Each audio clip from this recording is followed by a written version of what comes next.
অংশ। সাইয়েদনা জিব্রাইল বলেছেন আমিন, স্বয়ং বিশ্বনবীও বলেছেন আমিন। আওয়াজ করে পড়েন নাউযু বিল্লাহ। তাহলে রমজান আসবে আর আমরা নিজেদেরকে জাহান্নামীদের লিস্ট থেকে নাম কাটিয়ে জান্নাতীদের লিস্টে উঠাতে পারবো না। এর চেয়ে বড় হতভাগা কি আর কেউ থাকতে পারে? আওয়াজ করে বলেন। তাহলে রমাদানের এই রহমত, বরকত, মাগফিরাত, ফজিলত আমাদের কামাই করার দরকার আছে না নাই? আর মাত্র 7 দিন বাকি। আর মাত্র কয়দিন? এগুলো নিয়ে আমাদের কোনো আগ্রহ নাই। তোমাকেই খুঁজছে বাংলাদেশ, ক্লোজ আপ ওয়ান, আর মাত্র 7 দিন বাকি। টেলিভিশনে বিজ্ঞাপন আছে না নাই? রেফেল ড্র হবে লটারির, আর মাত্র 5 দিন, আছে না নাই? কিন্তু এমন এক বরকতময় মাস আসতেছে, আর মাত্র 7 দিন বাকি। আমাদের কোনো সেন্সই নাই, আমাদের মধ্যে কোনো অনুভূতি কাজ করে না। আয়রে দুর্ভাগা মুসলমান। আমার প্রিয় ভাইয়েরা, আপনি পৃথিবীতে যত ইবাদত করেন সব ইবাদতের সওয়াব নির্ধারিত। এটা পাবেন বা ওইটা পাবেন, এই সওয়াব জান্নাতে, এই বাড়ি ওই বাড়ি। শুধু সিয়ামের সওয়াবটা অনির্ধারিত। কুল্লু আমালি ইবনে আদম ইউদাআফ আল হাসানাতু আশরু আমসালিহা ইলা 700 দি'ফিন ইল্লা সাওম। সব নেক আমলের সওয়াব বাড়তে বাড়তে 700 গুণ, কিন্তু রোজা ছাড়া।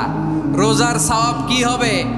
বান্দা খালি রোজা রাখে, ফেরেশতারা কিছু লিখতে পারে না আমলনামায়, কারণ আল্লাহ বলে এটা কিছু লিখিস না, কারণ as-সাওমুলি, এই রোজা রাখছে আমার জন্য, ওয়া আনা আজজি বিহি, এই রোজার সওয়াব, প্রতিদান, অ্যাওয়ার্ড, এটা কিয়ামতের দিন আমি আল্লাহ নিজ হাতে দেব, নিজ হাতে দেব। আরেক বর্ণনায় এসেছে ওয়া আনা উজজাবি, আমি আল্লাহ নিজেই হয়ে যাব রোজার প্রতিদান। সুবহানাল্লাহ পড়েন। আবার আল্লাহর হাবিব বলেন ইন্না ফিল জান্নাতি সামানিয়াতু আবওয়াব, জান্নাতের দরজা মোট 8টা। ফিহা বাবুন ইউসাম্মা আর-রায়্যান, 8টা দরজার মধ্যে স্পেশাল একটা দরজা আছে, ওই দরজাটার নাম হলো আর-রায়্যান। রায়্যান দরজা, লা ইয়াদখুলুহু ইল্লা সাইমুন, রোজাদাররা ছাড়া কেউ ওই রায়্যান দরজা দিয়ে জান্নাতে ঢুকতে পারবে না। কোরআন তেলাওয়াত করতে পারে আল্লাহ তৌফিক দান করুক, পড়েন আমিন। 2 নাম্বার করণীয়, ধীরস্থির ভাবে তারাবির সালাতগুলো যেন আমরা আদায় করি। তাড়াহুড়ো করবেন না আল্লাহর ওয়াস্তে, তাড়াহুড়ো করবেন না, তাহলে কোরআন আমাদের জন্য বদদোয়া করবে। তাড়াহুড়ো করবেন তারাবির নামাজে। তারাবির নামাজ সালাতুত তারাবিহ, মানে বিশ্রামের নামাজ। আর আমরা পড়ি সালাতুল কিতার, রেলগাড়ির মতো নামাজ। চিল্লায় বলেন ঠিক কি না? না, এরকম করবেন না। ইমাম সাহেবদেরকে আশ্বস্ত করুন যে ইমাম সাহেবরা আমরা পিছনে আসি আপনাদের সাথে, আপনি আস্তে আস্তে পড়েন, তার দিলের সাথে পড়েন, ধীরস্থির ভাবে তারাবির সালাত পড়বেন। সারা বছর এই সুযোগ হয় না দাঁড়িয়ে কোরআন শোনার, এরকম আয়োজন ব্যবস্থাপনা সারা বছর আর আমরা পাই বলেন তো? না। তারাবির সালাতের রাকাত বিতর্ক এড়িয়ে চলুন, রাকাত নিয়ে বিতর্ক করবেন না। 8 রাকাত 20 রাকাত নিয়ে যে মারামারি এই দেশে, এটা শয়তানের ফন্দি। চিল্লায় বলেন এটা কার ফন্দি? আমরা 20 রাকাত পড়ি, আপনারা হয়তো 8 রাকাত পড়েন, কোনো অসুবিধা নাই। আমরা যারা 20 রাকাত আমরা পড়তেছি, আমরা 20 রাকাতের কথাই বলি, 20 রাকাত আমরা পড়বো আজীবন। সৌদি আরবে মক্কা মদিনায় 20 রাকাত পড়ে, কোনো অসুবিধা নাই। অন্যান্য মসজিদগুলো 8 রাকাত পড়ে, এই নিয়ে এদের মধ্যে মারামারি আছে?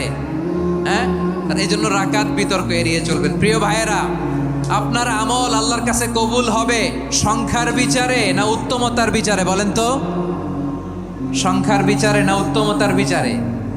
উত্তমতার বিচারে। কত চমৎকার ভাবে আপনি আল্লাহর সামনে দাঁড়াতে পারছেন এটা বিবেচ্য। রুকু সেজদাগুলো সুন্দরভাবে করবেন, রুকু থেকে সোজা হয়ে দাঁড়ানো ওয়াজিব, 2 সেজদার মাঝখানে সোজা হয়ে বসা ওয়াজিব। এই তা'দিলুল আরকান বাদ দিলে হানাফি মাযহাব মতে সৌ সেজদা দিতে হবে, অন্য মাযহাব মতে নামাজই হবে না, আপনি নামাজই হবে না। এই জন্য ধীরস্থির ভাবে তারাবির সালাত যেন আমরা আদায় করি। পারা যাবে তো ইনশাআল্লাহ? 3 নাম্বার, তাহাজ্জুদের সালাত আদায় করুন। বছরের অন্য সময় উঠতে পারি না, অনেকে বলে হুজুর উঠতে পারি না, কিন্তু রমাদানে সাহারি খাওয়ার জন্য তো ওঠাই লাগে। কি বলেন, সাহারি খান আপনারা? হ্যাঁ, খান না? খান কে কে দেখি তো? মাশাআল্লাহ মাশাআল্লাহ। এই সুন্নত পালনের জন্য 1 নাম্বার।